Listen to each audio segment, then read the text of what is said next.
upset about not having a seat. Well, they've had a seat for 3 years, and a long time before that. This could have been settled very easily. Just a half-baked negotiator could have settled this years ago, I think, without the loss of much land, very little land, without the loss of any lives, and without the loss of cities that are just laying on their sides. You have those magnificent golden domes that are shattered, will never be replaced. You can't replace them. 1,000-year-old domes that are so beautiful, you can't replace that. The whole civilization has changed because of what. So when they're worried about not being seated, you mean somebody that should have gone in and made a deal a long time ago. You could have made a deal. This is one that could have made a deal. There was no talk of this during the Trump administration. Putin would have never, ever done it. And by the way, we wouldn't have had October 7th. You know that. We wouldn't have had October 7th either in Israel. And we wouldn't have that mess that's going on over there. It's like we have great fire people here. We're putting out fires. All over the world, we're putting out fires. So that wouldn't have happened. And you know what else wouldn't have happened? Inflation.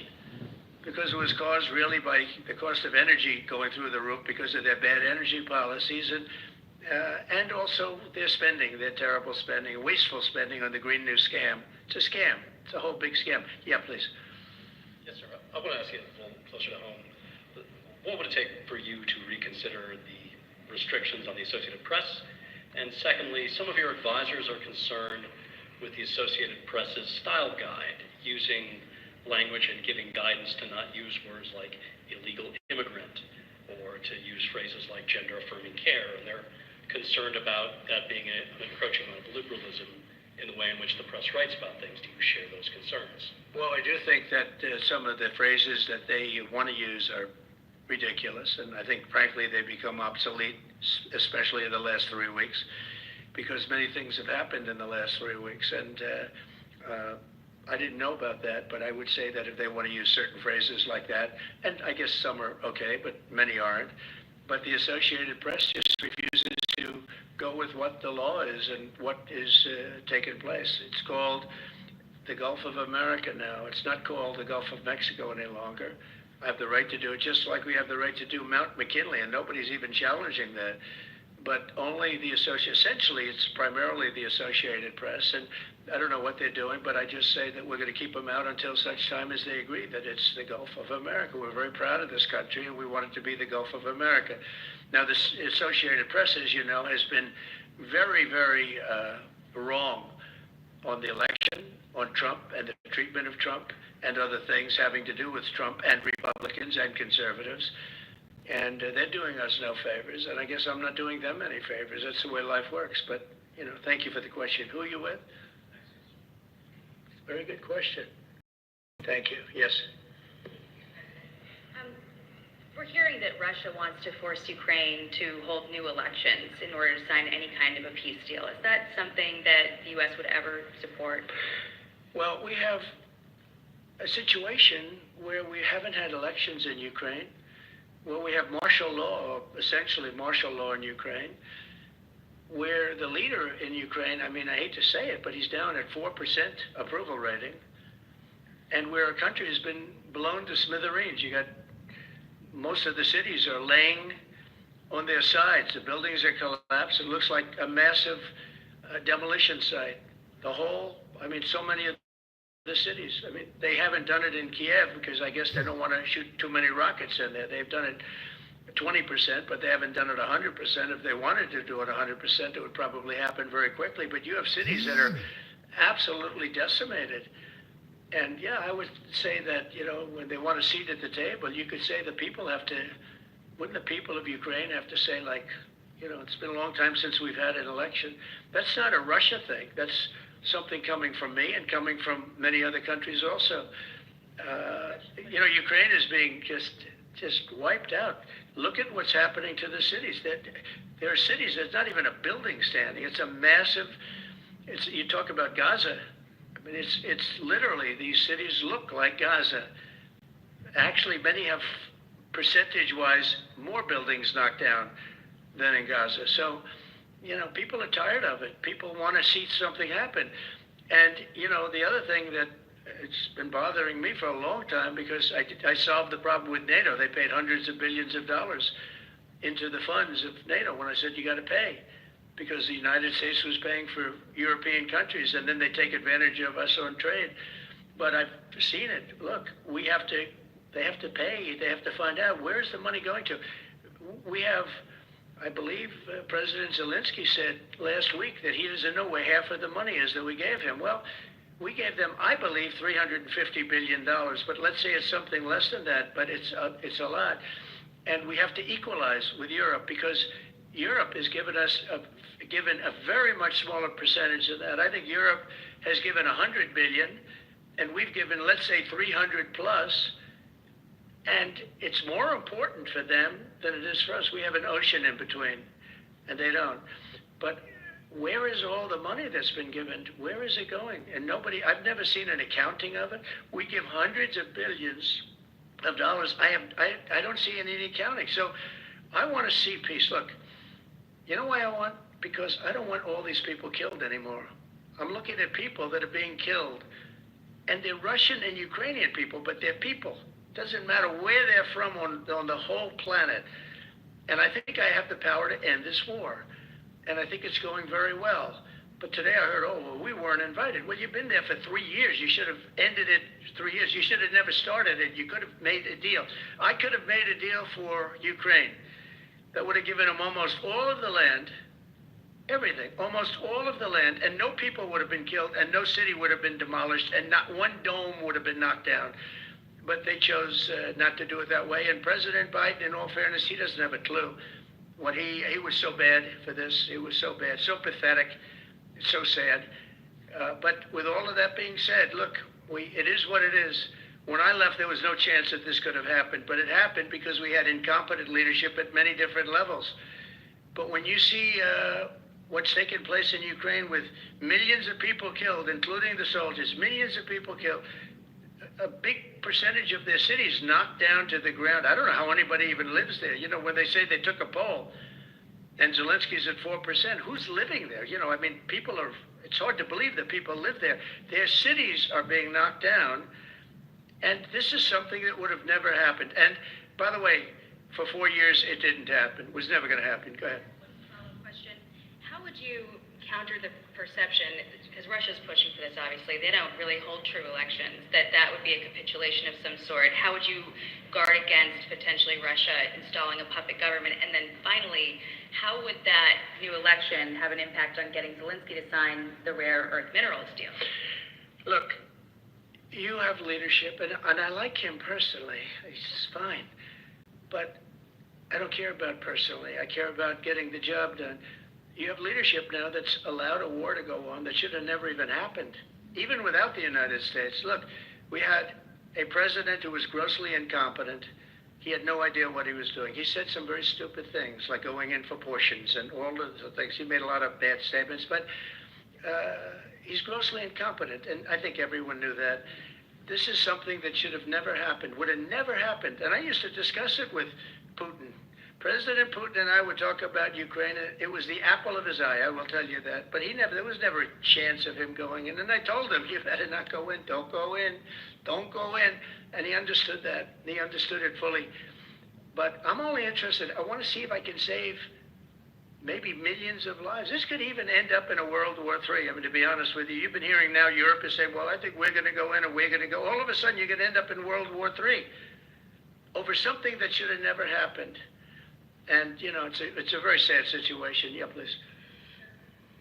In a court filing, the White House said that Elon Musk is not a DOJ employee and has no authority to make decisions. Can you clarify for us today Well, Elon Musk, that role is there? Yeah. Elon is, to me, a patriot. So, you know, you could call him an employee, you could call him a consultant, you could call him whatever you want. But he's a patriot. I mean, look at the kind of things. I just said, just write it down, just in case that question got asked, right? And which, I'm surprised it took so long, actually. But you know what? Ukraine's a bigger deal because people are dying by the thousands a week, thousands.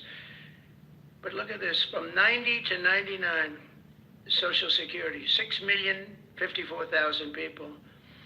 Well, that's okay. Maybe that's possible. 90 to 99, maybe it's possible. It's a lot of people, though, at that. But people that live to 100 to 109, 4,734,000. Wow, that's a lot. That means over 100 years old. There are 4 million people. I don't know too many. I know people that are doing great in their 90s, but not too many people over 100. But over 120, from 120 years old, people that are 120 years old up to 129, 3,472,000 people. Wow. That can't possibly be, because the record is like, I think it's one person, a woman, lived to 127, but they have 3,472. Okay, but now we're going really in. People from 130 years old to 139-year-old, 3,936,000. Wow. I wonder if people are getting paid with all this. I mean, are these checks, and that's what we're checking right now. People from 140 years old to 149 years old, 3,542,000, 140 years old and beyond. Now we're really going, because we're looking to break the record by 25 years.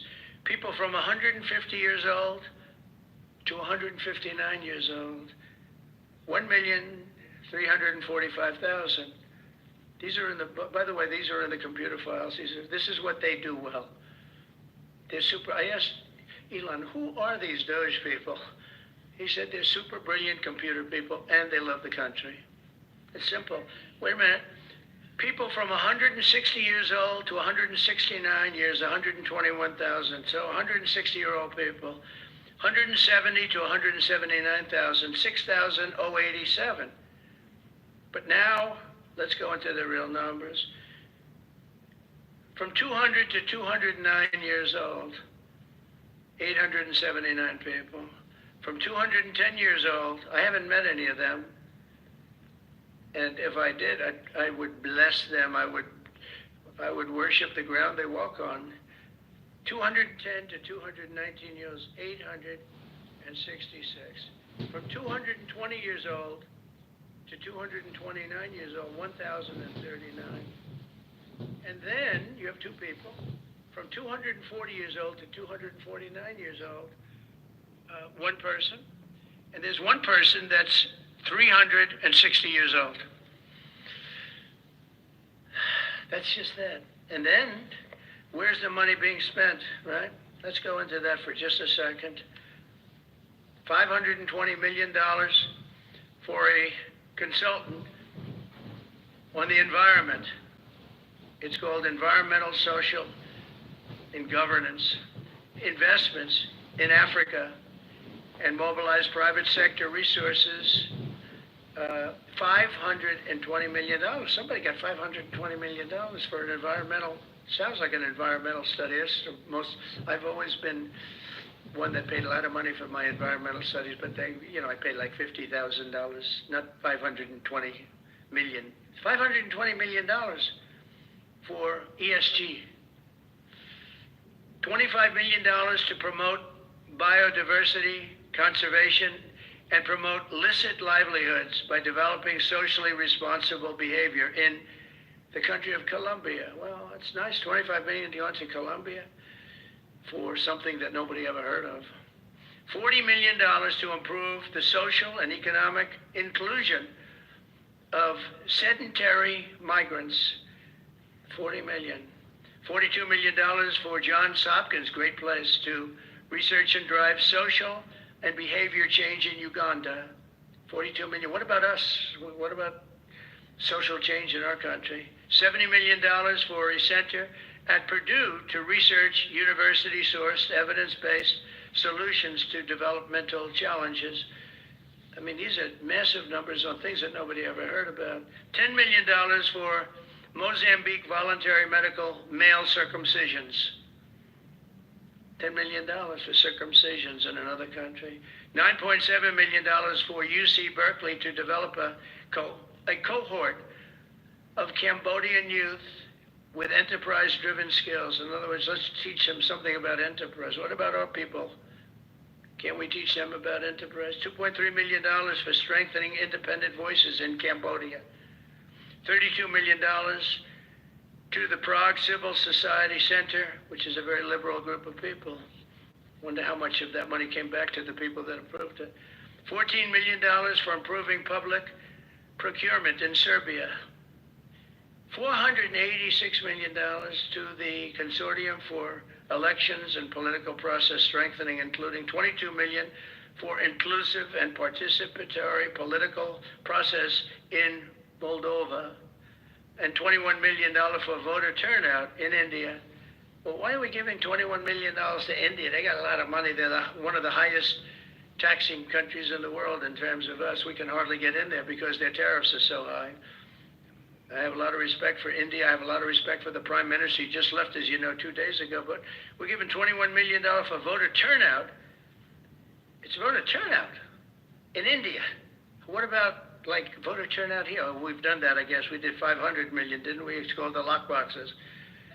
$20 million for fiscal federalism in Nepal. Listen to these numbers. This is all fraud. $19 million for biodiversity conservation in Nepal. $1.5 million for voter confidence. We want to give them confidence in Liberia. $14 million for social cohesion in Mali. $2.5 million for inclusive democracies in South Africa. $47 million for improving learning outcomes in Asia. Asia's doing very well. They're doing a lot better than we do in the schools, aren't they? $2 million to develop sustainable recycling models to increase socioeconomic cohesion among marginalized communities in Kosovo and Eskali and in Egypt. We're talking about hundreds of billions of dollars. I could, by the way, I could read this all day long. I could go on all day long, and you'll see hundreds of billions of dollars, and we're doing it. But when I saw the Social Security numbers, I said, wow, that's really something. So we have, let's just go above 100 years old. We have millions and millions of people over 100 years old. Everybody knows that's not so. We have a very corrupt country, and it's a sad thing to say, but we're figuring it out. Now, the good thing about Social Security and what I read is if you take all of those numbers off, because they're obviously fraudulent or incompetent, but if you take all of those millions of people off Social Security, all of a sudden we have a very powerful Social Security with people that are 80 and 70 and 90, but not 200 years old. You know, so it's a very positive thing. How about over here, Gil? Please. Your reaction to Michelle saying the head resigning after the DOJ? Who resigned? The head of Social Security. I don't know. I mean, I resigned or got fired. I think got fired. You know, when you fire somebody, they always resign, and then they say, we resigned. But when you have numbers like that, I think really it's got fired. They have to get fired. Who would keep them? How could you have numbers like this? Now, the big thing is, how many of these people got paid? Were they getting paid? Were they getting paid? How many of them were getting paid Social Security? Because if that's the case, it's a massive fraud. We'll have to call those Great Palm Beach police into this situation, right? You guys would figure that out very quickly. But how many of them are being paid? I mean, maybe millions of them. But it's a total fraud. Also, a lot of illegal immigrants are in Social Security that shouldn't be there. Yeah, please, go ahead. Mr. President, there was a big wave of probationary federal workers who were fired over the weekend. Some of these workers focused on nuclear weapons security were immediately rehired. Do you have any concerns about how these terminations have No, not at all. I think we have to just do what we have to do. It's, you know, you're gonna. It's amazing what's been found right now. It's amazing. If we feel that. In some cases, they'll fire people and then they'll put some people back, not all of them, because a lot of people were let go. Don't forget, I got elected on the basis of making our government stronger and smaller, because we have millions of people that obviously they're paying millions of people that shouldn't be paid. And that has also to do with workers. Yeah, please. No, go ahead. Actually, it's New York Times. Mr. President, given your concerns about corruption, you said that if there were any conflicts of interest with Elon Musk, you wouldn't let him anywhere near it. That's right. Doge and SpaceX employees are now working directly at the Federal Aviation Administration and the Defense Department, agencies that have billions of dollars in contracts with Musk's companies or that directly regulate his companies. How is that not a conflict of interest? Well, I mean, I'm just hearing about it, and if there is, and he told me before I told him, but obviously I will not let there be any conflict of interest. He's done an amazing job. They've revealed, in fact, he's going to be on tonight, a big show called Sean Hannity at 9 o'clock, and he's on and I'm on, and we talk about a lot of different things. And any conflicts, I told Elon, any conflicts, you can't have anything to do with that. So anything to do with possibly even space, we won't let Elon partake in that. Yeah, please. On immigration, sir, you said you would be sending the worst of the worst to Guantanamo Bay. What we're finding out is that there are a lot of low-risk migrants who don't have a criminal background who are also being sent. Are you thinking about this differently now? No, they're going to be brought back to their countries. And with some persuasion, every one of those countries, everyone in the, as you know, every country is taking the people back. So some of them are going to be brought back to, many of them, any of them that are low risk, as you say, are going to be brought back to their countries. Yeah, go ahead, please. Can you give us a bit of an update on where you stand with Venezuela? Yeah. It's real. There's basically a monthly license that can soon extend. Well, you know, we had Venezuela on the run, and it looked like that was going to be very good. And when Biden came in, as he always does, he screws it up. And they started buying millions and millions and millions of dollars of oil, billions of dollars actually, of oil, and it gave them a new lease on life. But we'll see. We had some pretty good discussions with a lot of people within our government and the United States government that are involved in that. And Venezuela's a little bit early, but, you know, we were not buying from Venezuela when Biden came in for whatever reason. Instead of just taking the beautiful, as I call it, liquid gold, we have more than anybody.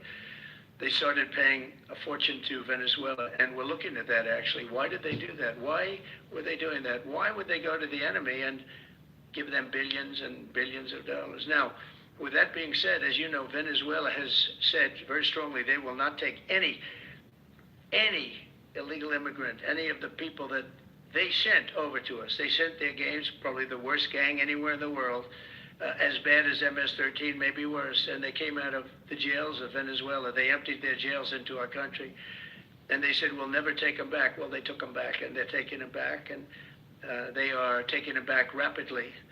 They were sending a lot of people to Venezuela. They said they wouldn't take them back, and they are taking back. But we're looking at Venezuela very seriously, and we're going to be able to, don't forget, I've only been here for 3 weeks. Yeah, please. Just a little clarity on, are you inclined to continue to allow Venezuela, through, I think, Chevron and other oil companies, to export those petroleum products, or are you maybe not to pull back? Yeah, maybe not. We're looking at that now. I just got here. When I left, they weren't doing anything. They were ready to go.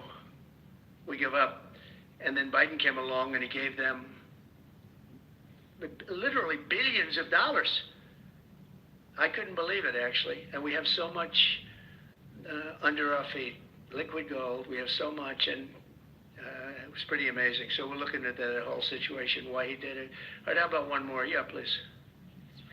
What can you tell us about the CIA drone flights over Mexico? Is this the next step in the war against the cartel? Well, we're going to see. Should they have authority to take lethal action? Mexico's allowed a tremendous number of people to go through their country into ours, and even people coming from Mexico, and illegals, totally illegal.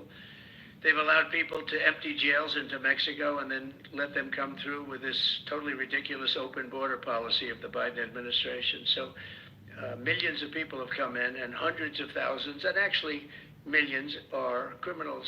They came in from jails all over the world that release them into Mexico, and they come into our country. And they also came in from Canada, by the way, large numbers through Canada. In fact, when we closed up the one border, they came in through the other border. So Canada is not an uninterested party. But I will say this, We're dealing with Mexico. I have a very good relationship with Mexico, but I think Mexico is largely run by the cartels, and that's a sad thing to say. And if they wanted help with that, we'd give them help. But Mexico, if you look at what's gone on with Mexico for years now, but now especially, it's run by the cartels, and they've allowed millions of people to come into our country from jails and prisons of other countries from all over the world, not just South America, Africa, Asia, all over, a lot from the Congo in Africa, a lot.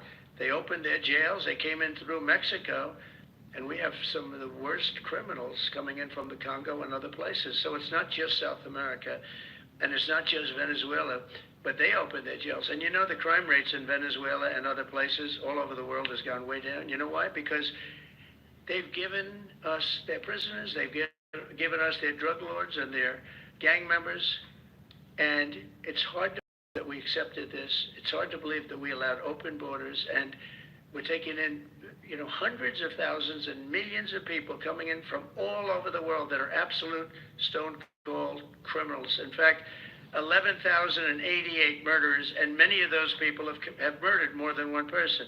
Why are they giving us these people, and why are we taking these people under Biden? You know, you had a border czar that never went to the border. Happened to be a vice president, never went to the border, never called the border people. I call them all the time. I speak to them all the time. But here's the good news. We have the most secure border we've ever had right now. As secure and even more secure than I had it 4 years ago. And the Border Patrol is doing incredible. ICE is doing incredible. Tom Homan's unbelievable, and Christine Noem has been just working very, very hard, very, very hard. And we have the best numbers we've ever had, and we're going to keep it that way. And we're going to find out how a thing like this could have happened to our country, because who would allow this to happen?